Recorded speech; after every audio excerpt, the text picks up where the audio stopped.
I've just put this tent up for the first time in my life, and it took me about 4 minutes, and that was not knowing what to do. It's got to have been the easiest pitching tent I've ever used. This is the Big Agnes Copper Spur Ultralight 2.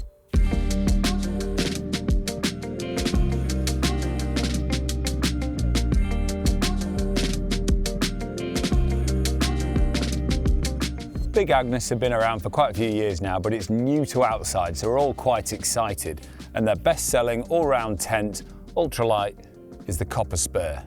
They've actually done the Copper Spur standard tent for quite a few years, but this is the latest iteration. There's quite a few little changes as well, and this is the UL, obviously stands for ultralight. What's really noticeable with most tents we've looked at recently is the sort of new standard of setup. They're all incredibly light, they're very spacious and really easy to pitch. There's quite a lot of competition out there, but this has got to be one of the best I've seen so far. Now we'll get straight to it. The most important thing everyone wants to know about a tent these days is how much does it weigh? Everyone's obsessed with keeping their weight down, and rightly so. If you're going on a long multi-day walk, you want to be carrying as little as possible, but with some comfort. The two-man ultralight Copper Spur weighs in at 1.37 kilograms. Now that can be stripped to 1.18 if you want to leave some bits behind.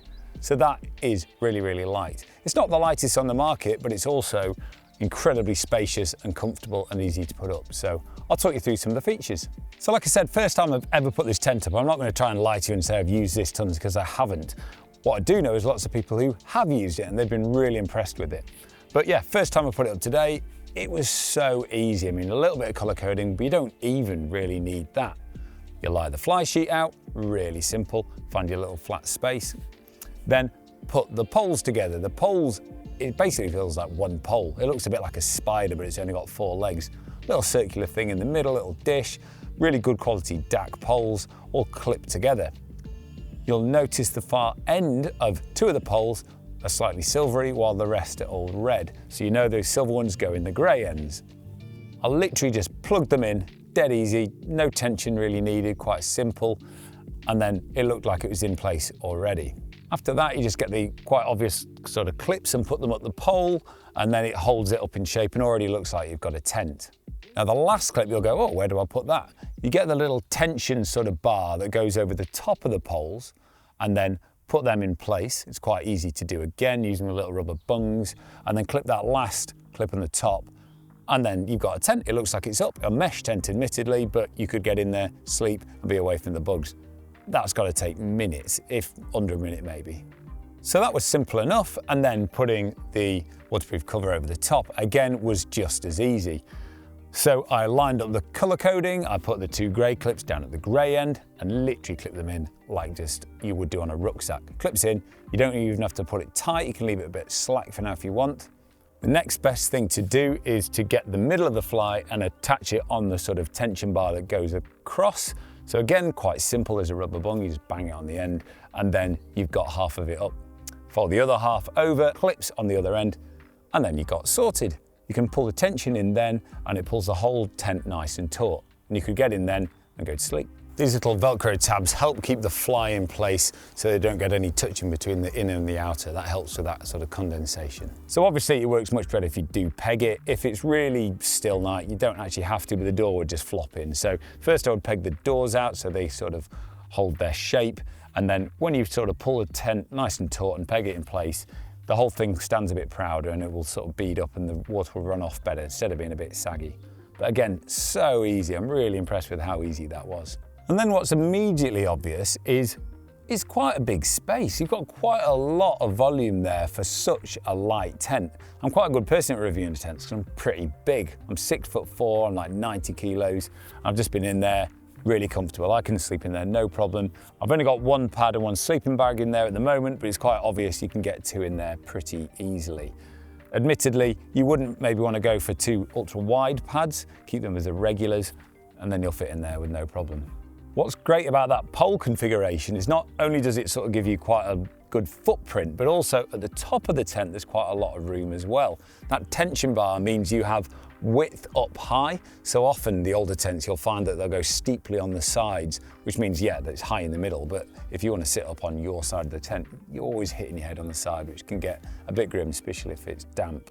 So even at 6'4", sat on a fat pad, I can still set up no problem. I think there's 7 different places you could hang or clip a torch. It would be quite cool to put some of those lightweight string lights along there as well. That'll look amazing. One thing worth mentioning is the fact it's not a full rectangle in there, so it's certainly slightly narrower at one end than the other. So my head's going to be this end if there were 2 pads in there and feet down the other. Obviously the doors have been well designed with that in mind, knowing you're this end, you want to get out of here. The floor area inside the 2-man tent is 224 centimetres long with 132 width, and the height is 102. Now the Copper Spur UL does come in a 3-man as well, which is obviously a little bit heavier at 1.72 kilograms. It can be stripped to 152, and obviously it is wider, but it is also a little bit longer. So the length is 229 centimetres and the width is 178. So the pack size of the Copper Spur UL is really impressive as well. The 2-man goes at 50 centimetres by 11 centimetres. I think the bike pack is all particularly like that.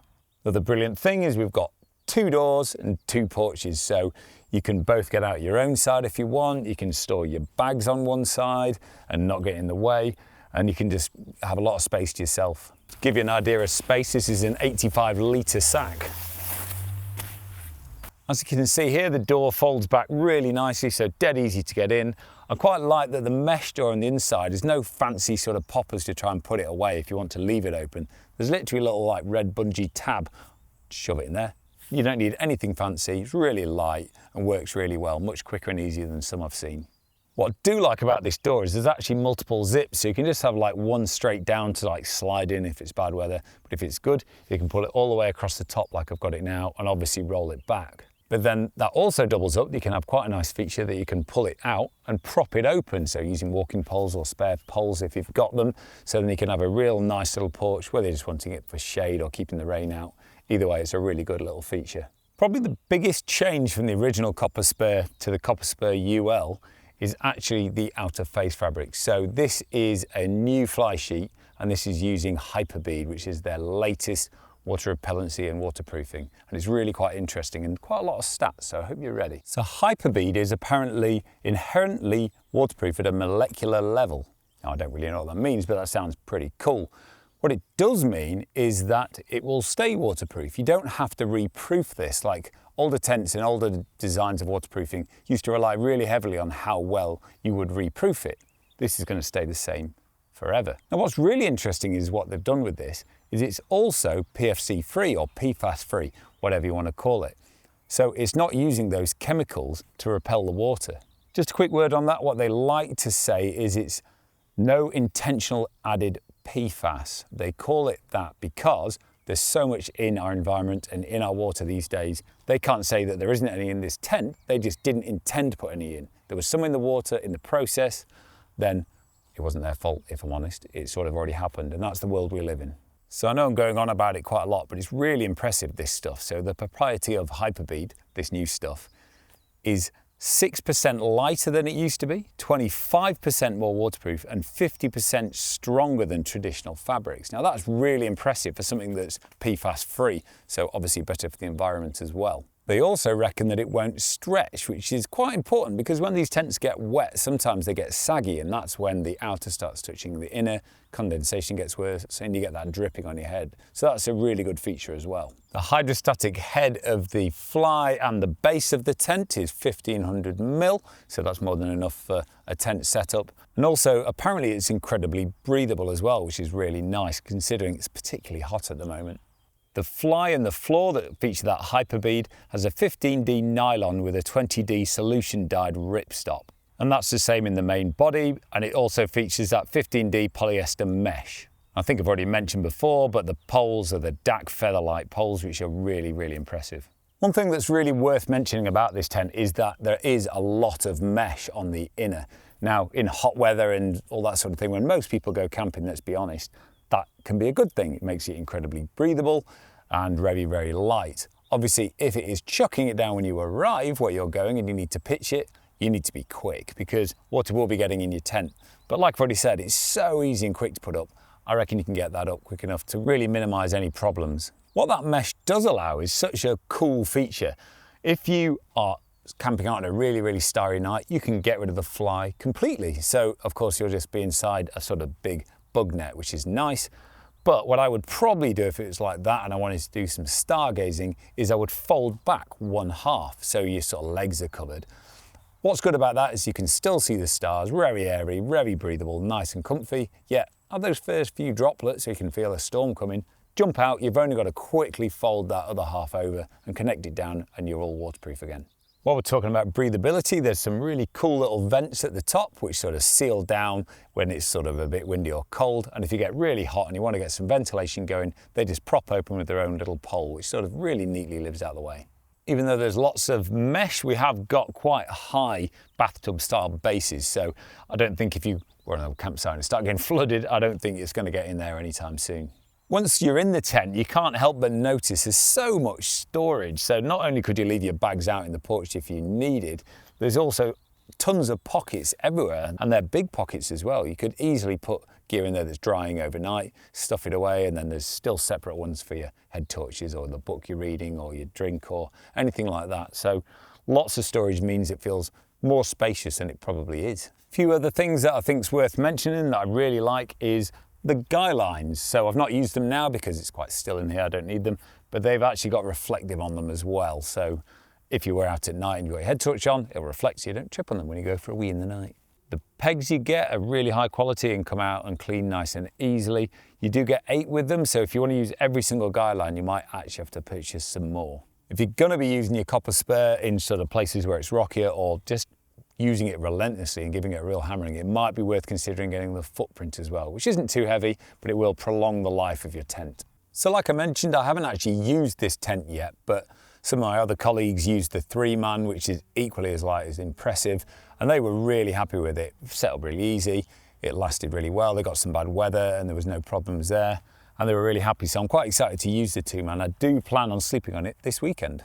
I think this tent is going to be really popular for us. Once you see how easy it sets up, how light it is, the packing away is really easy as well with the easy pack system. Comes out dead easy. And I think people are going lightweight walking, lightweight bike packing, and also it's not really a problem using as your car camping tent, because why not? There's enough space in there. Save a bit of space in the back of your car as well. Very universal, comfortable, lightweight tent. So really hope you like this review and you like the videos we do. If you do, we'd really like it if you would consider giving us a subscribe and maybe a like as well, just so that we can keep producing videos like this.